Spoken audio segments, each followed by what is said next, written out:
Powered by the Montana Television Network. This is the 10 o'clock news on Q2, Montana's news leader. Good evening, everyone. Thanks for joining us. I'm Jeanelle Slade. Jay is off tonight. Tropical storm Harvey, now a depression as it continues to move north, but the worst is far from over for Texas. The system made landfall for a second time Wednesday, pounding the Texas-Louisiana border with more rain and flooding.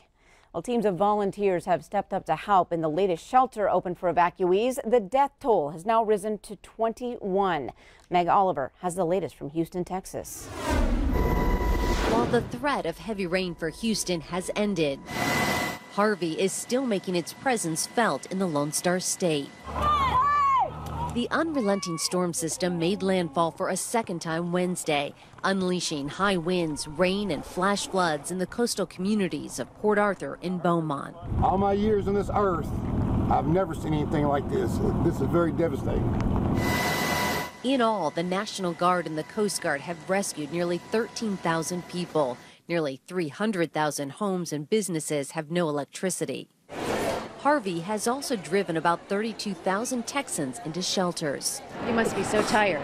Yes, ma'am.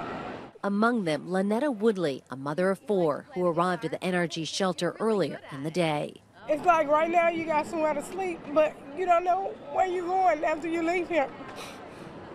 And that's the hardest part for me. Thousands of volunteers like Nadine Nunnery have turned out to help. It's beautiful. It's just showing the unity. It's showing that we all have something in common. We all care about each other, regardless of the skin we're in or our beliefs or whatever issues we may have. What really matters is life. On Tuesday, police found the bodies of 2 grandparents and their 4 grandchildren inside a van that disappeared in floodwaters, part of the rising death toll attributed to the storm. Meg Oliver, CBS News, Houston. Authorities are also closely watching an ammonia plant submerged in water about a half hour from Houston in Crosby. The plant is expected to explode or catch fire. A 1.5-mile radius has been cleared around the plant. From high water to smoke and flames here in Montana, tonight a fire in Custer County has burned 5,200 acres. The Snake Fire sparked today about 48 miles southeast of Miles City on private land. County and state resources are responding to the scene. It's not yet clear what caused this fire. And some good news tonight on the fire burning near the West Boulder Road within Sweetgrass County. The Mendenhall fire, first reported on Saturday afternoon, is 100% contained. Local county, state, and federal crews responded.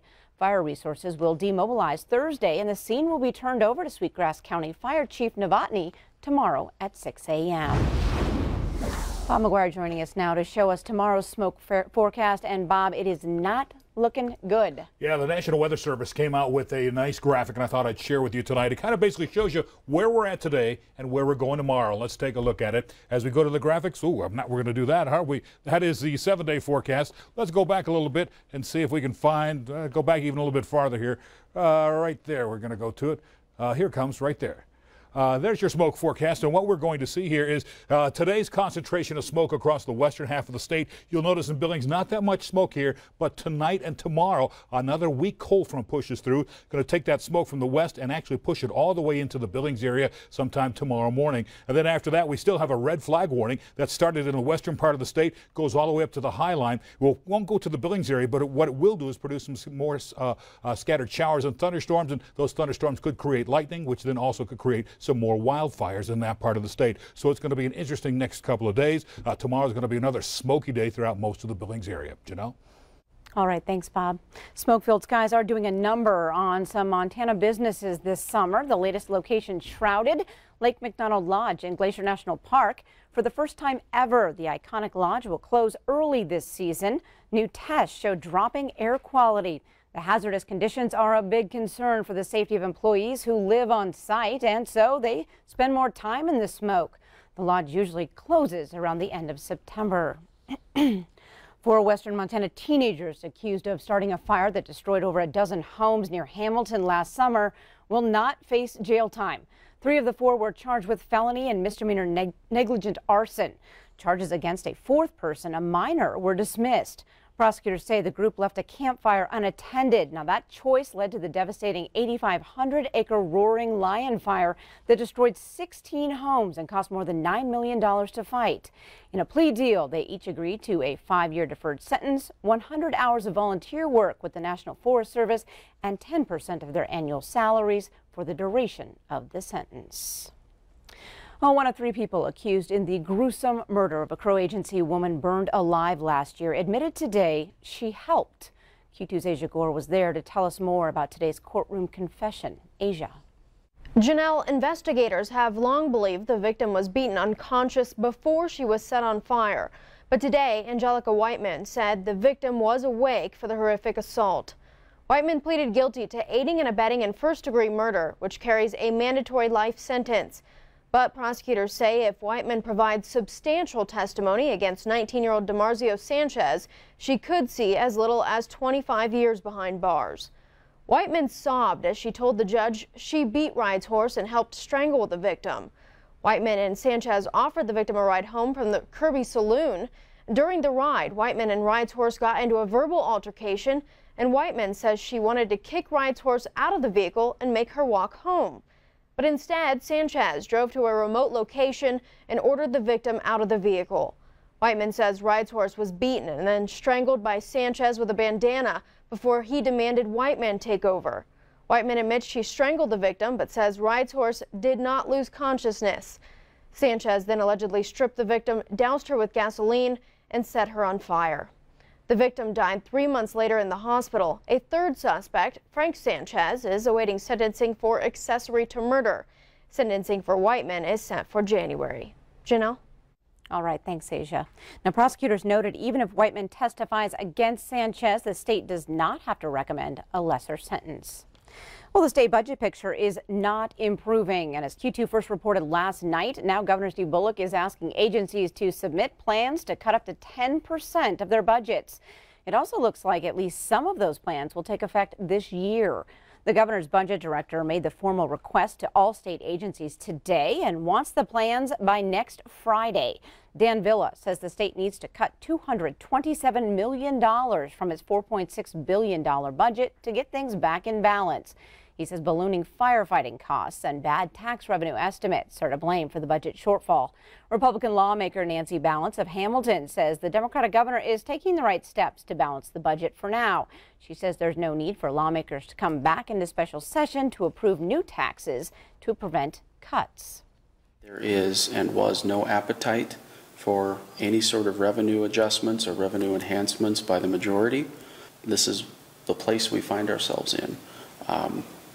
This administration will focus on minimizing impacts to Montanans to the extent we can, but when you're talking about $227 million in service reductions, spending reductions, there will be impacts. Governor Bullock will decide in October where those cuts will be made. Medical marijuana providers in Billings with hundreds of patients are scrambling. This after Monday night City Council decision to prohibit medical marijuana storefronts and dispensaries in city limits. Q2's Dustin Kleeman spoke with a couple owners who are now pushing back. Dustin. Good evening, Jeanelle. Montana Advanced Caregivers has weathered nearly a decade of legislative decisions and setbacks. But after Monday's City Council decision, its owners are ready to continue fighting for the business and its patients. The dispensary, which is located down the street from the police barn, is not allowed to continue operation in city limits. With more than 460 patients, owners Richard Abermite and Jason Smith are pushing forward with their business plans at the 7,500 square foot facility. After being in operation for 9 years, setbacks in the legislature and the city ordinance decision isn't pushing them to pack up and move. According to the state law, Montana Advanced Caregivers is currently in compliance. If you were to ask, are we still serving patients? Yes. Are we breaking the law? Maybe a city ordinance, a misdemeanor. Is it worth lives? Hell yes it is. We're being advised by our legal team, and be assured, as always, we will be following law. The owners did present a business license they had received from the city issued this year, despite testimony at City Council that the city does not provide business licenses for companies in violation of federal law. I also reached out to nearby business neighbor AmeriClean. The owner, Jim Pearson, said, quote, "I've got nothing but good things to say about those boys," and he reiterated he has zero issues. Jeanelle. All right, thanks, Dustin.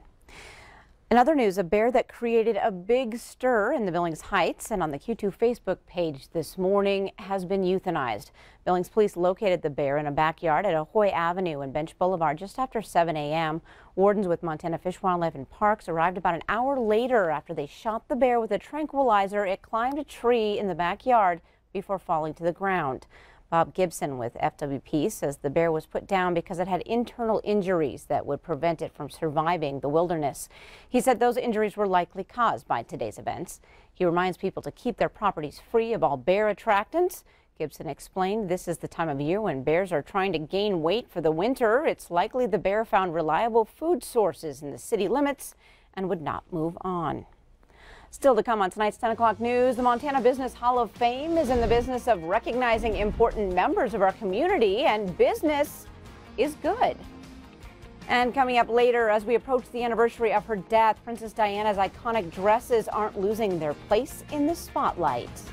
And in sports, Scott checks in with Central's volleyball girls off to an even hotter start than last season. You're watching MTN News with Jay Cohn and Jeanelle Slade. Storm Tracker weather with Bob McGuire. And sports with Scott Green.